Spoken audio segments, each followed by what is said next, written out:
So that's what I did. I'm like, hey, I want to do a LinkedIn live show. You know, I'm like, you know, I'm not waiting to be visible. I'm just going to make my own visibility. And that's how you do it.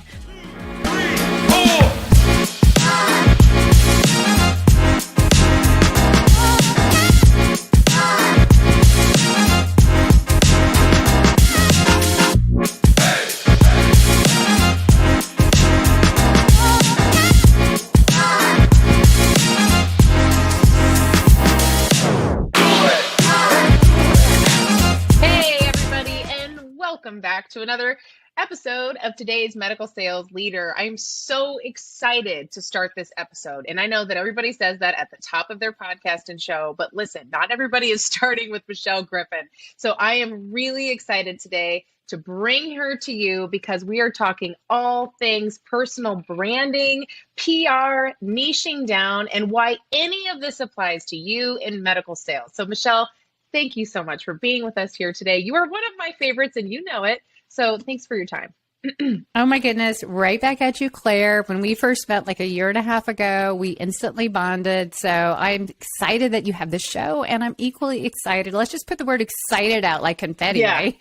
Excited to be guesting and chatting because for those listening, Claire and I could probably talk for hours. So we're like, we need to start recording. Okay. So here we go. Let's do this. We promise we're going to talk about business related things right now.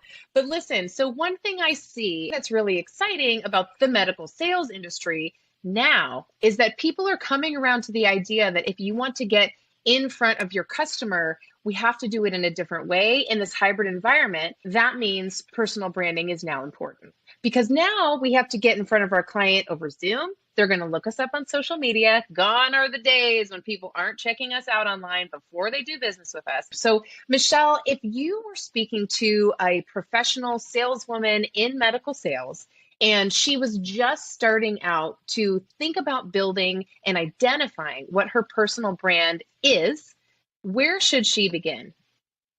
Oh, great question. This is so good. So the clients I work with are either in corporate or entrepreneurs, experts, and they all have the same feeling, Claire. They all think, gosh, I know I need to do it. The world is changing. You know, building your online brand is the new thing, but they're scared. Putting themselves out there is scary. So we first have to address that. The clarity or the confidence of knowing you have expertise, message, something, talent, something that needs to be out there, not just for you to make yourself, you know, growing and known to the right people, but also because you have something to share with a company, with your clients, all of the stakeholders that you know, come into your orbit, so to speak. So you have to know that if you're not known, how can you be of service? How can you be out there to grow? So I like to say visibility is not vanity. Visibility is just being valuable. It's being known for who you are and a comforting promise that people know that you are who you say you are, you know, truly authentic. And also visibility is opportunities, especially in your industry. If people don't know you, how do they know you are the perfect person for this new role, for this promotion, for this client, for anything else? No one knows you unless you get out there, but you have to get out there. And I get it. It's really scary, but it doesn't have to be when you flip the switch and realize it's a twofold approach because, you know, for you and for those you need to serve. You know, that's a great point. In fact, I would probably argue that how we present ourselves in the workplace and online and in front of our colleagues really means we already have a personal brand. So now, do you start with your clients by helping them identify what they're already known for, or do you help them craft a message around what they want to be known for? Or is it a little combination of both? A little bit of both. So I guess the best way, if we're going to start in kind of a foundational approach, is really how I work with my clients. You know, I always say building a personal brand is not just showing up on LinkedIn. It's not a logo or colors or just posting on social. It's not really. I mean, I look at a personal brand as a company brand, but the product and service is you. So we start with this framework that I created 3 years ago, and I call it my Visible Brand Authority Framework. And if you're okay with it, I can run really quick through the 7 steps because I really think it gives us a foundation of kind of have some guardrails of what these are so we can arm ourselves with the best tools and knowledge to get out there clearly and confidently, and also with credibility. So real quick, they all start with P's. The first one is perspective. You have to know yourself with a personal brand internally. Who I am, who I want to be known for, or maybe who I already am known for. But a lot of times it's really, it really is hard to be the consumer of your own brand. It's just so hard. So having someone see all the pieces, the frame of the picture, and dumping all the 1,000-piece puzzles of what makes you you personally, professionally, all the ways, and then put that together so we know what your value, your missions, your beliefs, your why, how you see the world and your point of view. All this is your perspective. So I'm doing this really high level, but we work on that with my clients personally and professionally because they all merge together. Then we go into the people. Number 2 is people. And in my framework, people is twofold. It's your persona, the someone you're showing up for, the industry you work in, or the company, or the audience you want to serve or be known to. But for me, it's also partners, because we need to partner with other people and cross-pollinate our connections and collaborations. And also people, your partners could be community. You're just going to grow a network. Your network is your net worth. Now, I know that is one of the most cliche sayings out there, but I know, but it's so true. It's so true. There are so many cliche words. I know they're cliche. I preface it that way, but until we find a better way to say it, let's just say it. So anyway, we know who your people are and what they need and their problems and their pain points. So how am I showing up and what do these people want and how can I best serve them? Number 3 is a really important part, Claire, and what I really love, it's positioning, because there are thousands of us, right? There's no one really out there who's doing the one thing. There's so many different people. So positioning is, how am I showing up? You actually had a really good post about that the other day, right? About your unique value proposition. Remember that? Didn't you just post about that just a few days ago? Yes. And, it's something that I think a lot of medical sales professionals are afraid to do, only because, and frankly, many people, I can't pin this just on this industry, but I do notice specifically there are very few people leveraging personal brands in medical sales. And part of that is being comfortable niching down and getting very, very specific in their positioning, because they don't want to miss out on opportunities, right? They don't want someone to come to their profile and think, this person can't help me. But when in reality, and I'm sure this is part of your process too, when we don't tell people the specific value that we offer and the specific person we help, the right customers don't see us. They don't recognize that we are that direct line to their solution. So is that the next piece of the positioning, is getting really clear on the specifics? Oh, absolutely. And, depending on the industry and the people, niching isn't, it can be many things. It can be by your industry you serve or specialty. It can be actually your point of view, how you see the world or in the industry, and some special way that you see it that's a little bit different, right? And that really helps you stand out.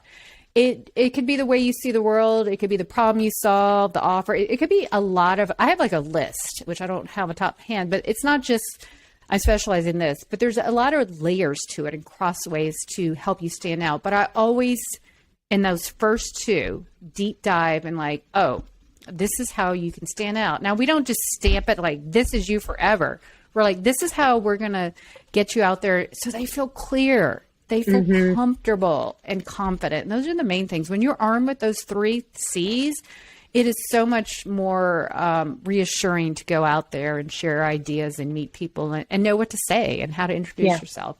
So number 3 is positioning. And real quick, after 3 gets to be the fun part, the packaging. Packaging in a good way, not in a false sense. I believe I told you this once, but 5 years ago, there was this article, The Case Against Personal Brands, and they quoted Sheryl Sandberg, the ex-COO now of Facebook, and she was against packaging. And hers was all about thinking packaging is like being a Instagram influencer, and that is not the way we do personal branding. So it is just, how am I going to present all my ways? How do I show up? This is a lot of what you do, Claire, with resumes, with your LinkedIn profile, if you have a website, just all the persona and how you show up. And that's going to look a little bit different in the corporate versus, entrepreneurial consultant role. All those differ, but we want to make sure that translates well and is aligned. So packaging is huge, and there's more layers to it depending on what you do. Number 5 is content. Is publishing. 5 is publishing. We need content to fuel our ideas and share our ideas so people start resonating and connecting with us, the right people. So we need to share ideas, and that can be an audio, written, video, however you want to show up. Content publishing is the way. Now, number 6 is where I really am getting more granular by bringing my public relations. It's promotion. Once you're getting traction and you're growing with this brand, you need ways to amplify your message and your voice. So earned media, press, PR is a wonderful way. And for someone like in corporate and medical sales, speaking on panels, being on podcasts, those are amazing ways to borrow other people's audiences, So, absolutely. Paid, I'm sorry, we don't do paid here. Earned, you can pay for ads, but I don't work in that realm. Earned that's media. Next level. We're starting at the 101. Oh yeah, that's like the 8-figure entrepreneur. We'll go there.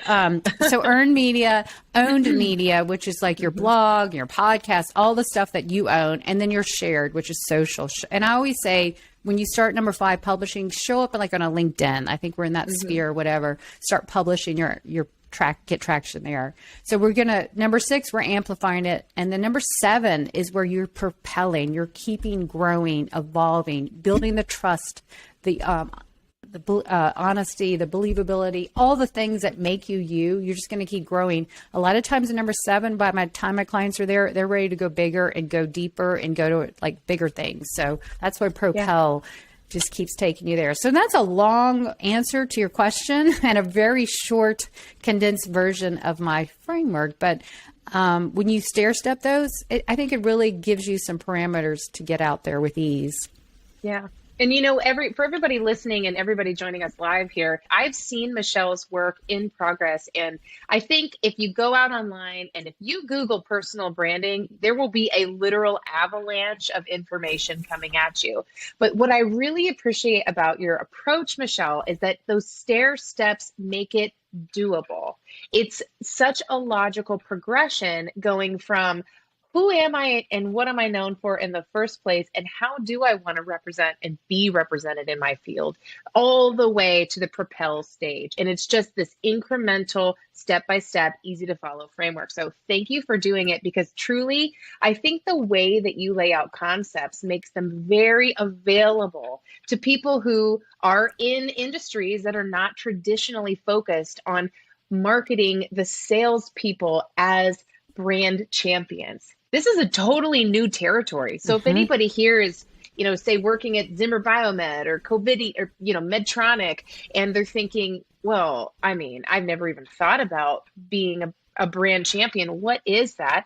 Can you talk a little bit about why it's important to develop, well, first identify, but what really is possible when we start to understand that we have a personal brand and we start to lean into it in business? Like, what opportunities lie ahead when you do start leveraging a personal brand?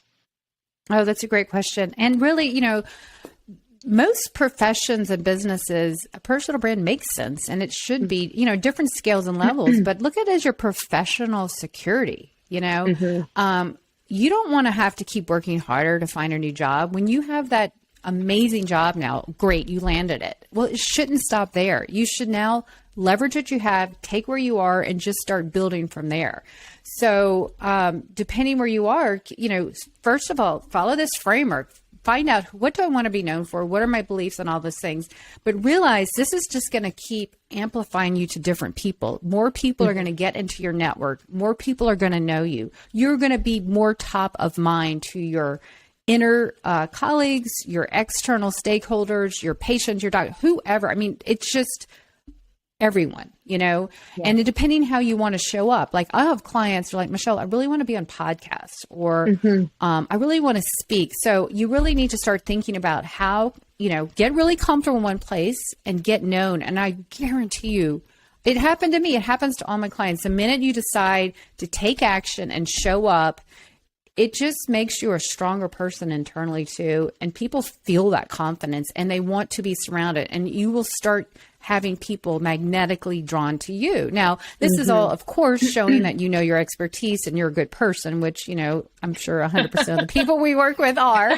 But I mean, it's your assurance policy. You don't have to know. Once people know you, jobs come to you, promotions come to you, projects, special things, because you're top of mind now. Right. Yeah. I'm always thinking, like, when someone says, hey, do you know so-and-so? And I have to sometimes rack my brain, but then other times like, oh, I see them all the time here, or I know them, because they're working in such a systematic way of being present and being valuable and helpful. So, well, definitely. And the way that we continually show up, right? The way that we are operating in front of our customer over and over again is what we are already putting out there in the environment. The way that I see this changing is when we start to do it with intention. So let me give an example for everybody listening, thinking Claire's going woo-woo here. Here's what I'm talking about. For years, I worked in medical sales, and my very first role was at a company called Precision Therapeutics, and we had an oncology diagnostic test for women with ovarian cancer. Now, I was calling on the same offices over and over, and we developed relationships, but a lot of times they're seeing 20, 30 reps every day in their office. So they may not have always known my name, but they did know me as, oh, there's our precision girl. There's the precision rep, right? So fast forward to 2 jobs later, when I am now calling on some of the same offices, but with a new name tag, because now I'm focusing on women with breast cancer. And I would walk in, and even though it was a fresh call for me from that new company, they still knew me as the precision girl, right? So really, they already in their mind had me singled out as a specific personal brand, but I didn't realize it as that. So do you think there's a way to maybe systematically identify how we're already perceived so that we can start to lean into those things? And what does that look like for somebody? Absolutely. And I love that you said that, because it reminds me of my, husband's, he started in medical sales and then pharmaceuticals. And I think he had 3 jobs in that whole industry, and, he called on the same people, but they all knew him. So they're like, he developed those relationships. But just as I said earlier, your personal brand, and my definition has the word intentionality and strategy in there. You're strategically being intentional on how you want to show up. And no one can take that away from you, Claire, just like you just demonstrated. I think at a lot of times when you're ready, and when you work with someone and there's tests and things that you can do, in your heart of hearts, what makes you light up, what makes you like, where are you gravitating for, and how do you want to show up, and what you are. I mean, so I run my clients through, like, we have a really deep dive. And so it's pretty obvious, my first thing. But once you lean into who you really are and how you want to show up, you just go for it. You don't have to make believe. You're just showing up as Claire Davis. And, 3 jobs later, you're still getting into the back offices because, you're that intentionally strategic, bright, shiny spot, smart lady that they want to do business with. So that doesn't change just because your job changes. Your personal brand is you, not your company brand. Yes, we like to call it going beyond the name tag. And that's really what it is. And with your husband being specifically in the medical sales industry and pharmacy, people still like to do business with people they like. And if you're in this particular industry long enough, it gets really small. Like you end up knowing a lot of the same people. It's really, really worth keeping your bridges strong and not burning any of them, because you will indefinitely see somebody and work with somebody who you did in a previous role, in a future role. It's going to happen. So can we talk a little bit through sort of the next stage of, okay, so now I'm comfortable. I recognize now that I have a personal brand. I'm starting to understand what my doctors maybe continually say about me over and over. I'm getting to know what I'm known for. And now I want to lean into that. maybe I want to try social media to do that. And one thing you mentioned earlier that's really encouraging for me and probably for everybody here is that there are a lot of ways to do that. So what are some of the ways that you would recommend somebody to start when they really want to lean into their personal brand on social media? Oh, great question. So find out where your audience is. And I'm assuming for the majority of the people that you work with, it's LinkedIn. Is that correct? Okay. So, I would say so. Yeah, I would think so too. And that's the majority of the people I work with too. So it can be really scary to get on LinkedIn because we're surrounded by our peers, and I get it. Like I made myself last year post 365 days just to get myself, used to it, and I always say that I've worked with the most accomplished people, and I tell you, they all feel the same way. Imposter syndrome is like universal, and start small. So first, like on LinkedIn, I would just start, if you want to post, let's talk about the posting first. Start getting in the feed. If you haven't been on LinkedIn in a while, it's a totally different place. So, get in the feed, start commenting, start meeting. Think of LinkedIn as the world's big networking event. Every little post is a topic you're interested in, and hashtag, and go find the people and just start commenting. It's actually a very small community too, when you think about it. Not many people are posting. Yeah. It's easy to start being seen. Yeah. Like, what is it now? Like 1%?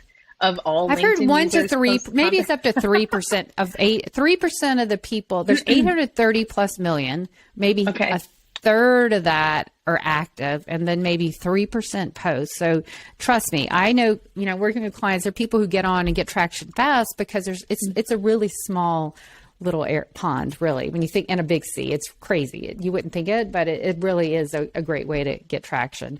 So now, if you like posting and doing that, that's great. But there's also other ways, Claire. You can go and get on LinkedIn Lives. You can go talk on LinkedIn Lives. Now that's streaming, that's video streaming. That might be a little intimidating for some, but there's also like audio shows, and there's also ways you could write on Medium. There's also ways, let's see, you and I started, now not so much, as like social audio, Clubhouse. You and I started in Clubhouse a year ago, but now LinkedIn has audio rooms. So I'll tell you a little secret about audio rooms. I beta tested it for them for the first 90 days.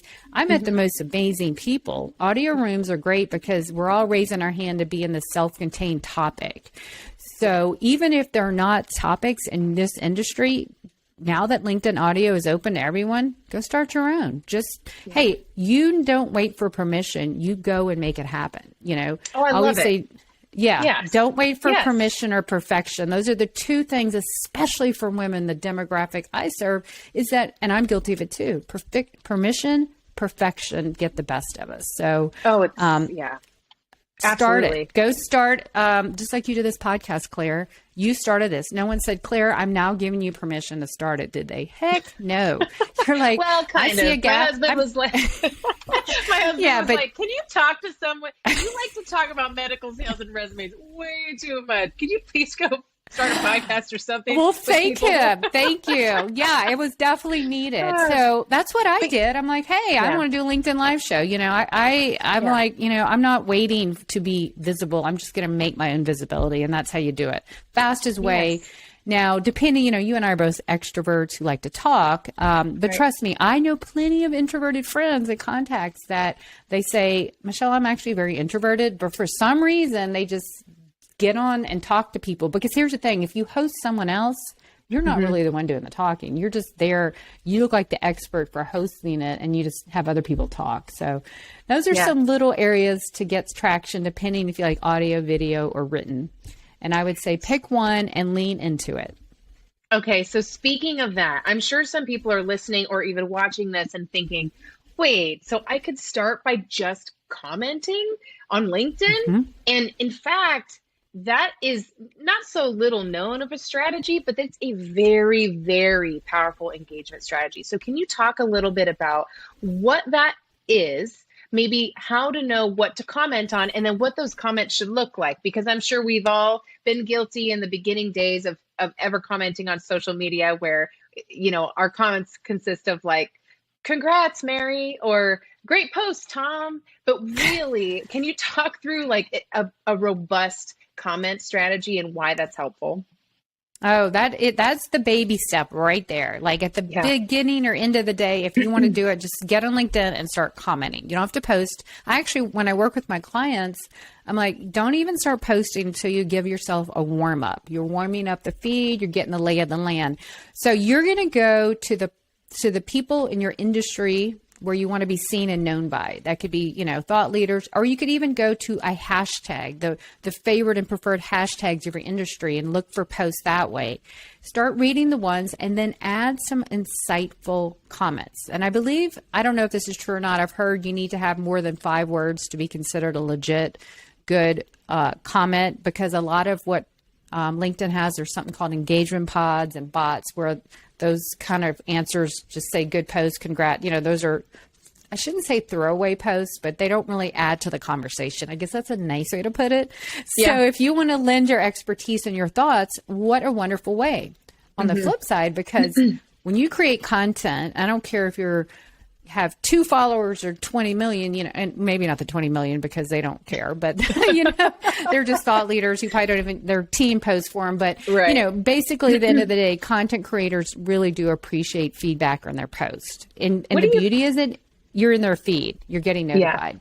What would you say is the sweet spot when you're looking at these, influencers, as we might call them, or maybe just people who we want to engage with and get seen by like-minded people? Maybe they're orthopedic surgeons who are starting to get more comfortable posting videos about the technology they're using. I'm seeing a ton of that in the ortho space. Oh, good.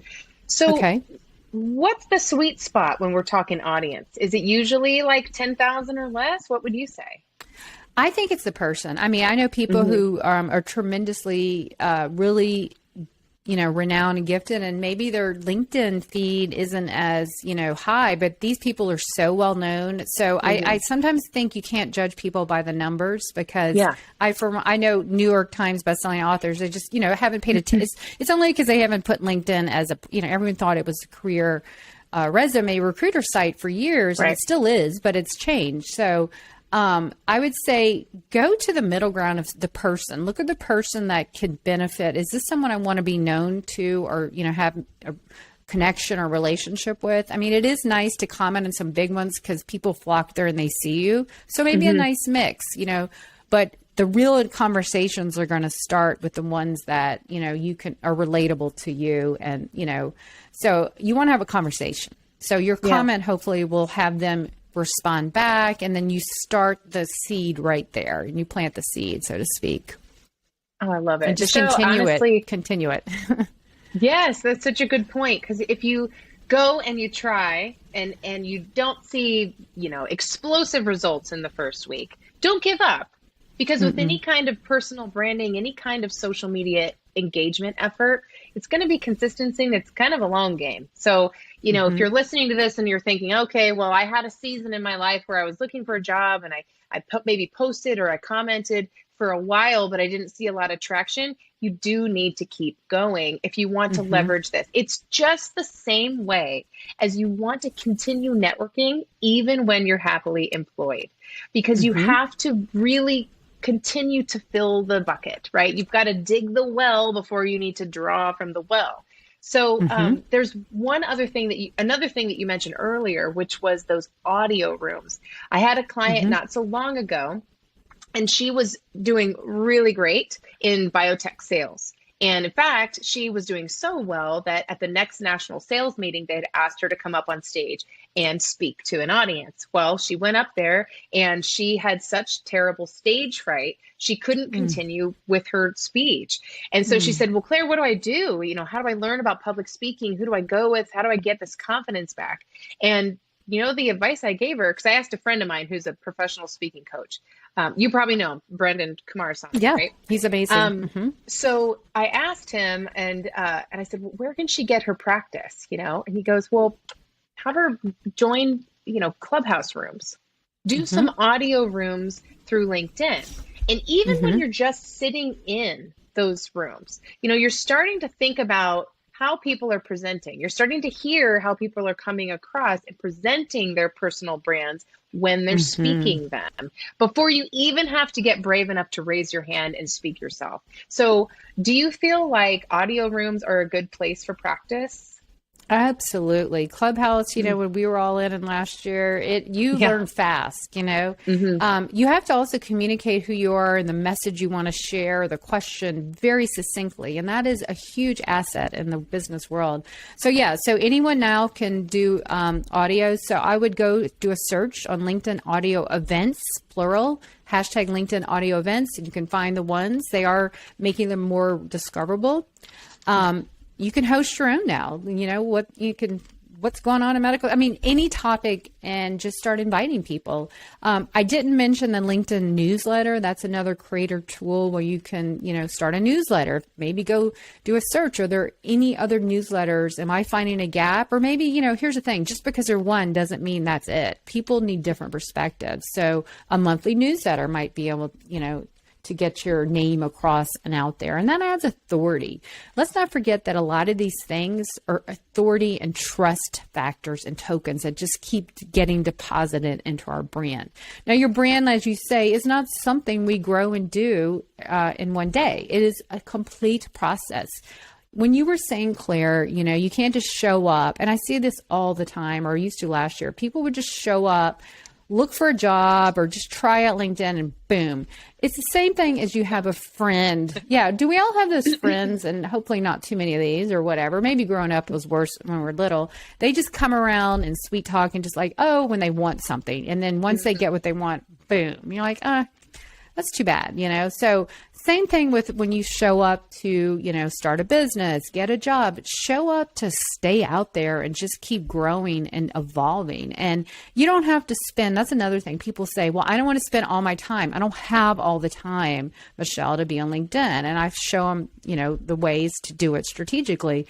But what other way would we be doing to build our business? LinkedIn, I have clients and friends globally because of it, So what other way can you connect with everyone in your industry, right? Under one area. So, and getting this close to senior management or CEOs so they can see you. So it is a wonderful place to build your personal brand. And that's how I started my business. It was personally, from landing clients and just building my brand. And it's continued to evolve as I keep putting investments into it.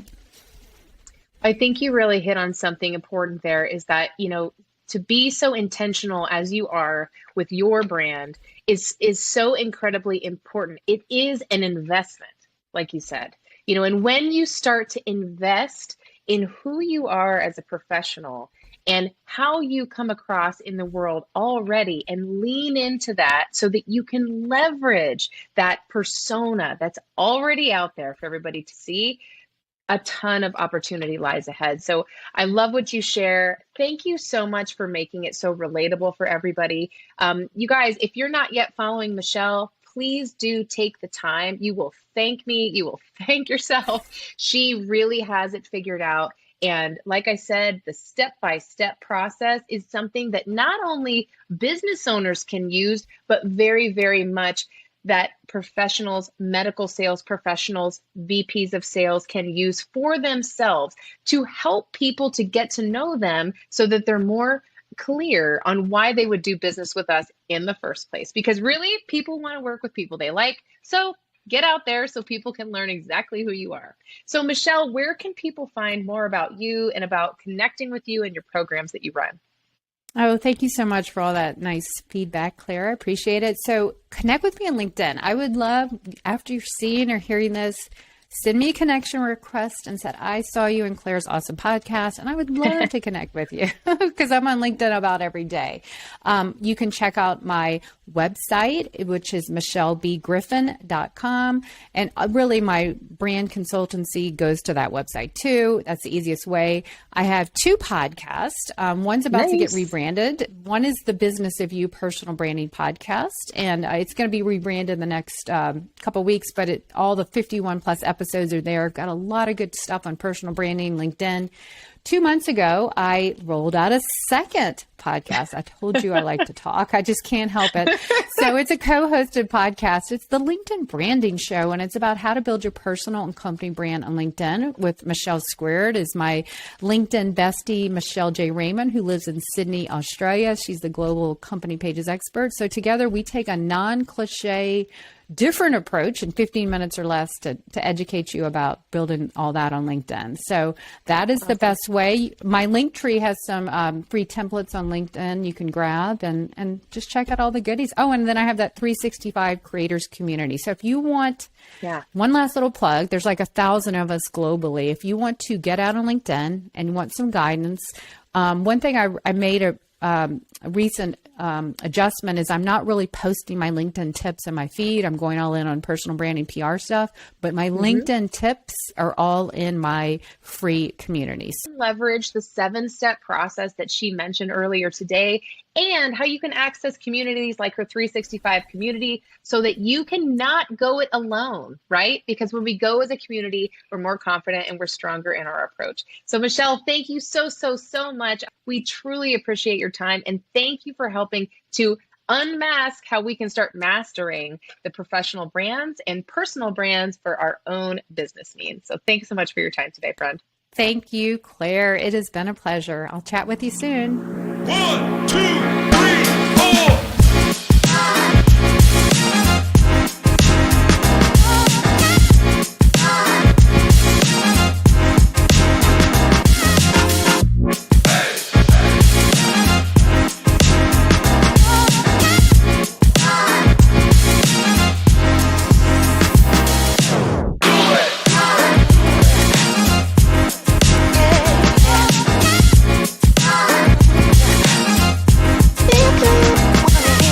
Yo.